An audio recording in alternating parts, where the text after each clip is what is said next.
Shifting on to what the government has been doing, and the government on Monday laid out its fiscal consolidation path, maybe not a plan but a path over the next 5 years.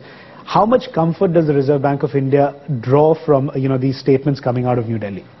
Quite a bit, I would say, because the finance minister, there was some uncertainty about what the fiscal deficit for this year might be and what the roadmap for the medium term might be. So the finance minister has done well to lay out the roadmap. In particular, 5.3% of GDP for this year. He has also said, he's also given an indication of both on the tax and expenditure sides how the variables might move. He said that he expects tax and non-tax revenues to be realized in full as budgeted. He said much of the consolidation will come on the expenditure side. So we now have greater clarity than we did before. That is not to say that further detail is not necessary. We need further detail. This roadmap needs to be drilled down so that everybody can understand how this is going to be achieved. Sure, but that's the concern that everybody has, Governor, because right now this is only being viewed as a statement of intent.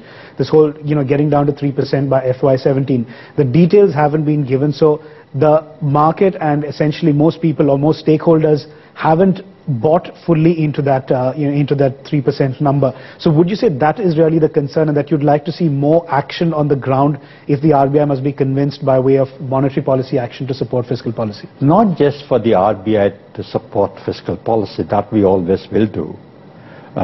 But certainly there is need for drilling down this roadmap to details. And we must also recognize that the finance minister has much greater information on the behavior of tax and non-tax revenue and on the expenditure.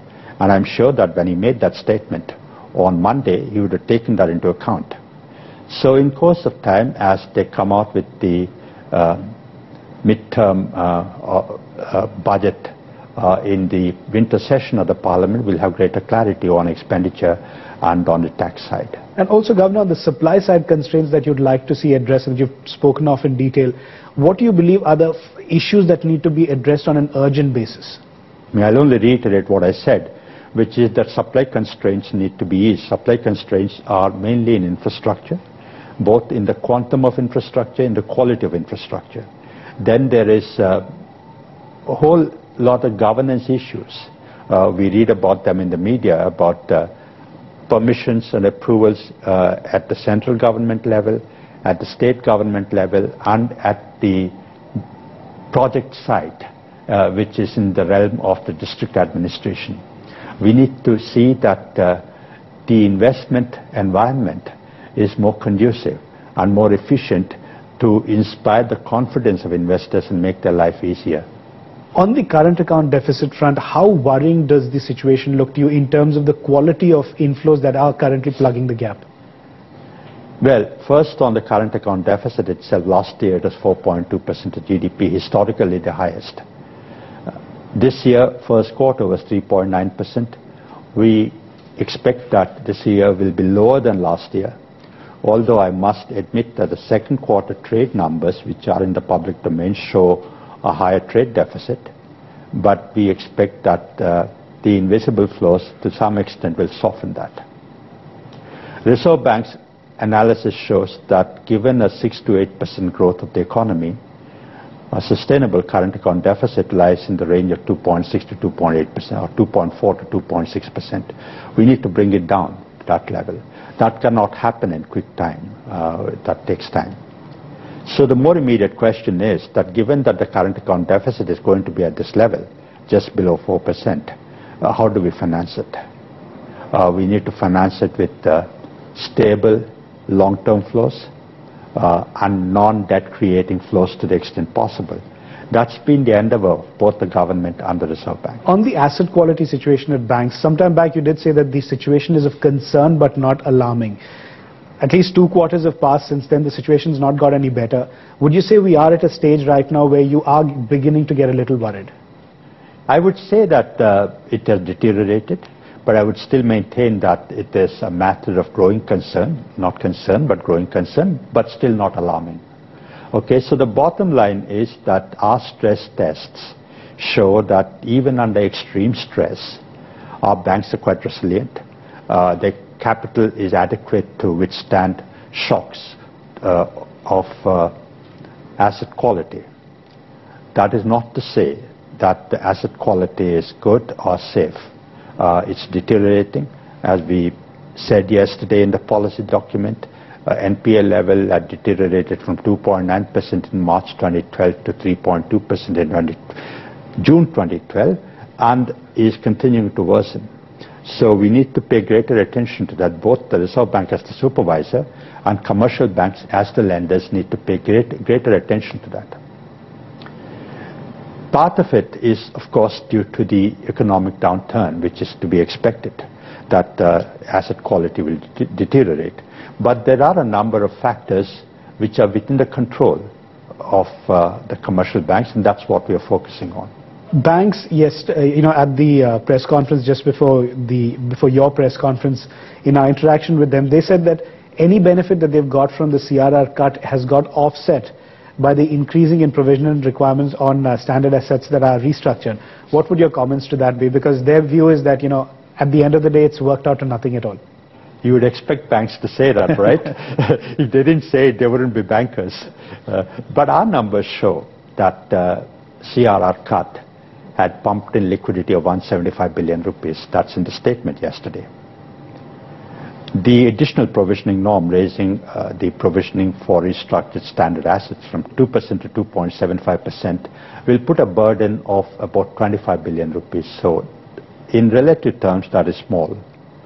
Of course, some banks which are more stressed might feel the pinch of this much more than other banks, but at the systemic level, the burden on account of this is relatively small compared to the CRR cut. Also, it's relatively a small proportion of their profit. Yesterday, Mr. Anand Sinha had given the numbers. The additional burden is going to be about 3% of their overall profit. So that's within manageable limits. On the NBFC sector, NBFC guidelines put out by the Usha Thorat committee do seem to suggest that we are going to see consolidation in the NBFC sector. Can this be, assuming that you take all those recommendations on board, can one assume that the RBI is uncomfortable with thousands of NBFCs operating around the country and that you'd ideally like to see consolidation and get the numbers down so that regulation also becomes easier? I think that assumption will be inaccurate. It's not as if RBI is inimical or frowns upon small NBFCs. I think they are adding value. So we need the entire spectrum of NBFCs, large NBFCs as well as small NBFCs, and across the entire spectrum.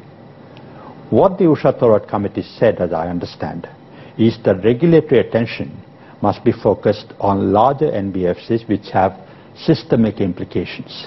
That even as large NBFCs, we do not put any entry barriers for them. They must continue to function. From a regulatory perspective, we must focus on the larger NBFCs because that is where systemic implications are, and that's the endeavor for the Reserve Bank. So now, on the subject of foreign banks, you are in the process of putting out the final guidelines for the subsidiarization of their operations in India.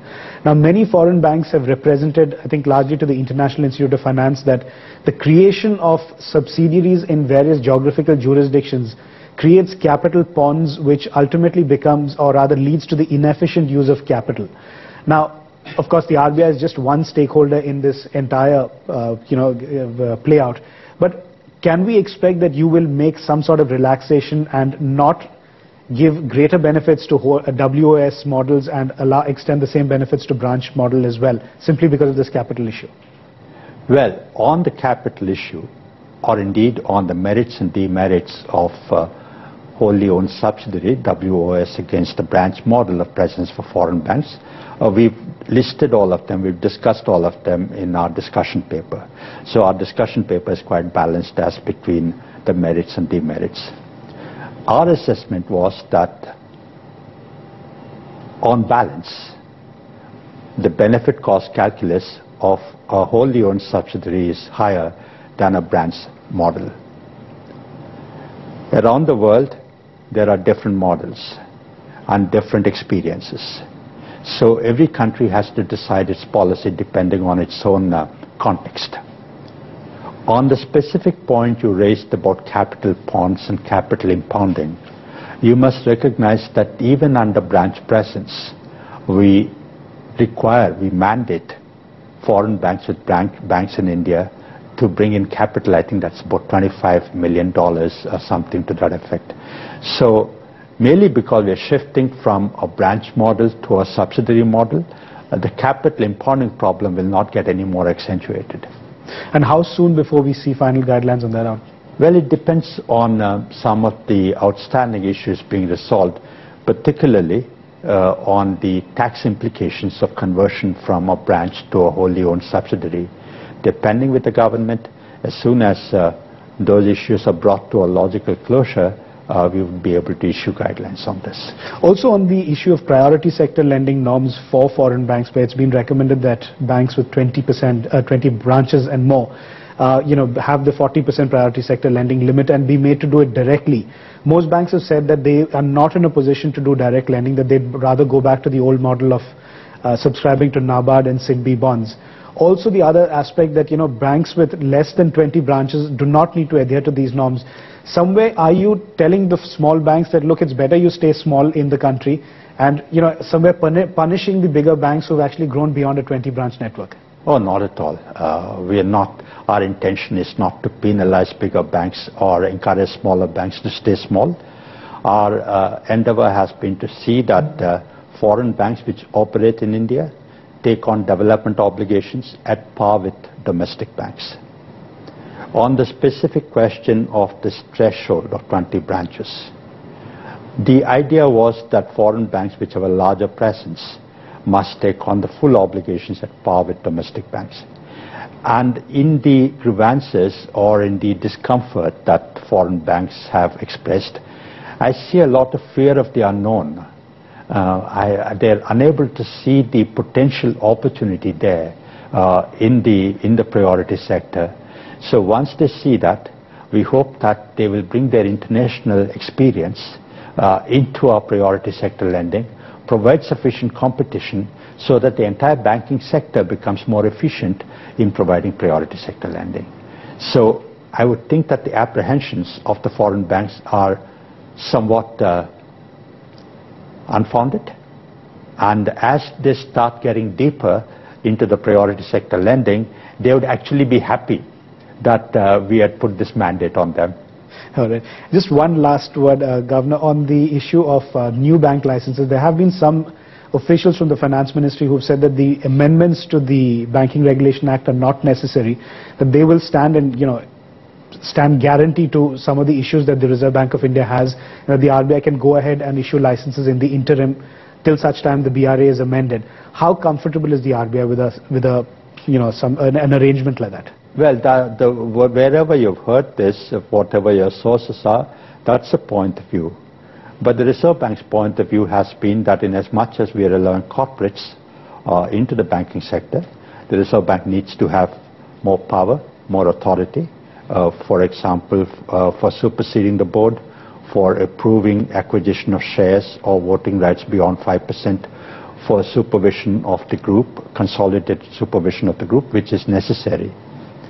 I believe that these conditions have to be fulfilled ab initio. This cannot be done on the basis of a promise.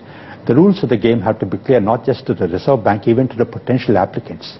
It's only fair that we lay out the rules of the game in clear terms before we start the game.